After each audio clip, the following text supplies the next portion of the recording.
My name is Jim Lafferty. My wife and I very innocently decided to attend a Fairfax County Board of Supervisors meeting to complain that the Islamic Study Academy in our neighborhood was located on county property and that they were considering renewing the lease. I was the last one to speak, and that came in for a lot of ire from the chairman at that time, who was Jerry Connolly. And he accused me of slandering Islam.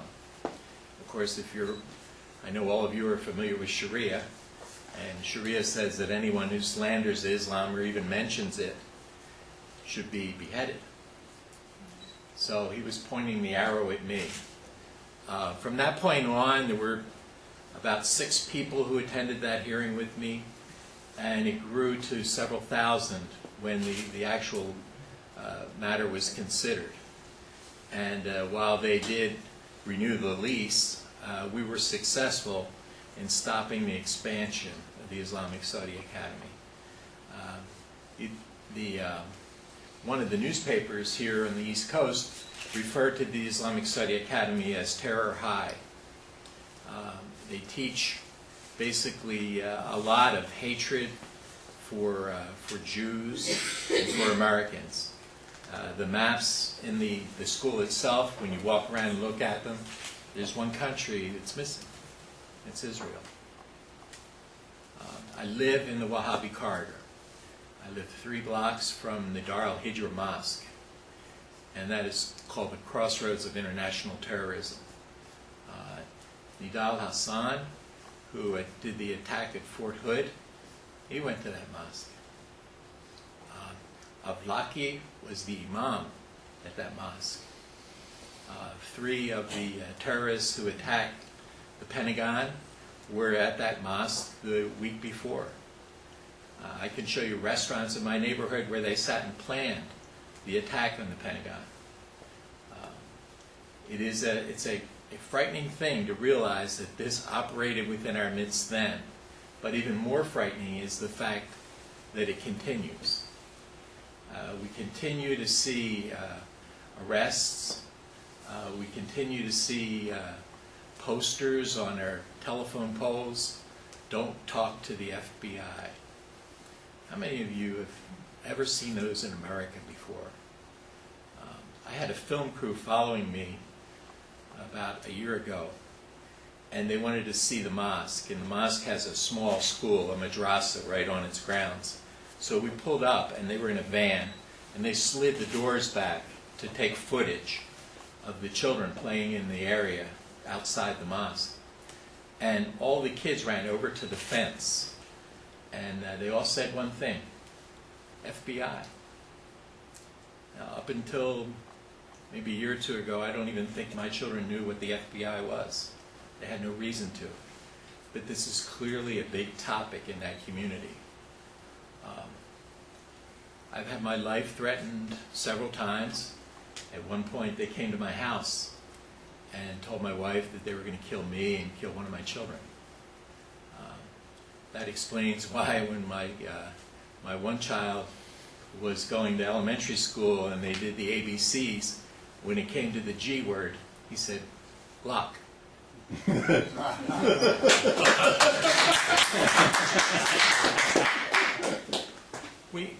I'm just very concerned about Northern Virginia.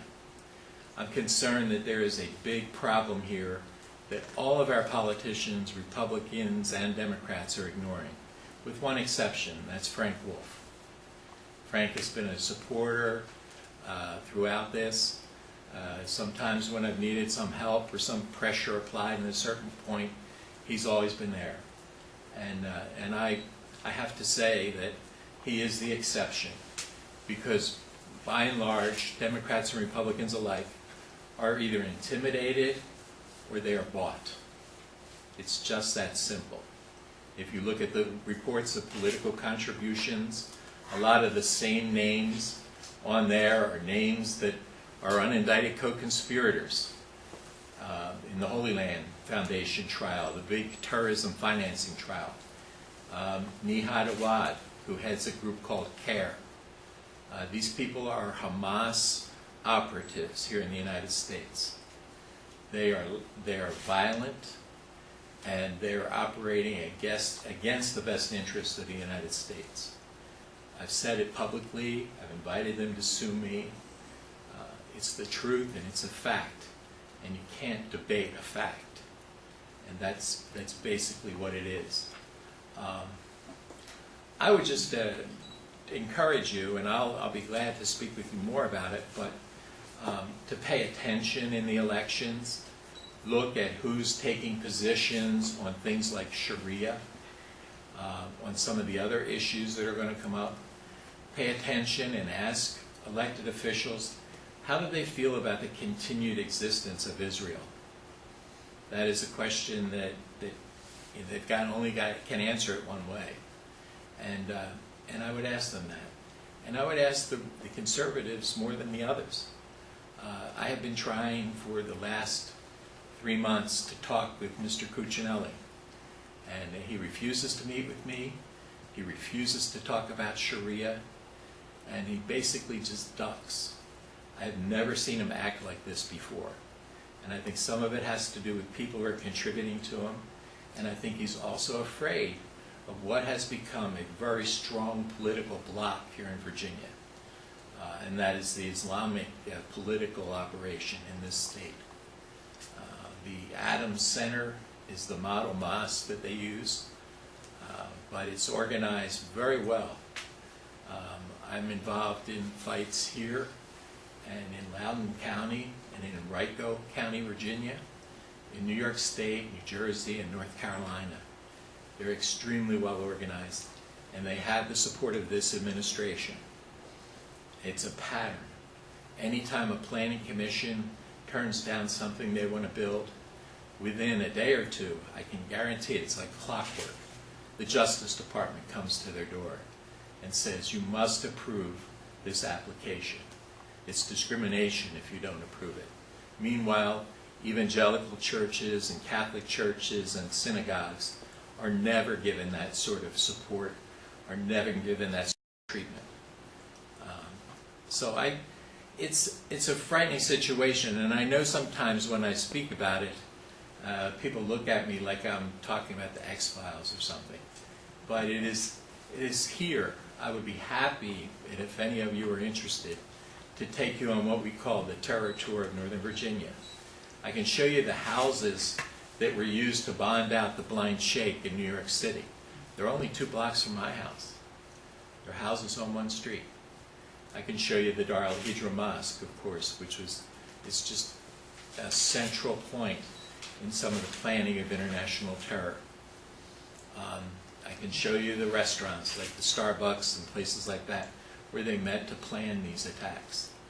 And I'm convinced that it goes on today. I think that there are some federal agencies that are interested in stopping it, but they are hampered by this Justice Department and this administration, which I have to tell you, I believe is owned pretty much by Islam. The Bush administration was too.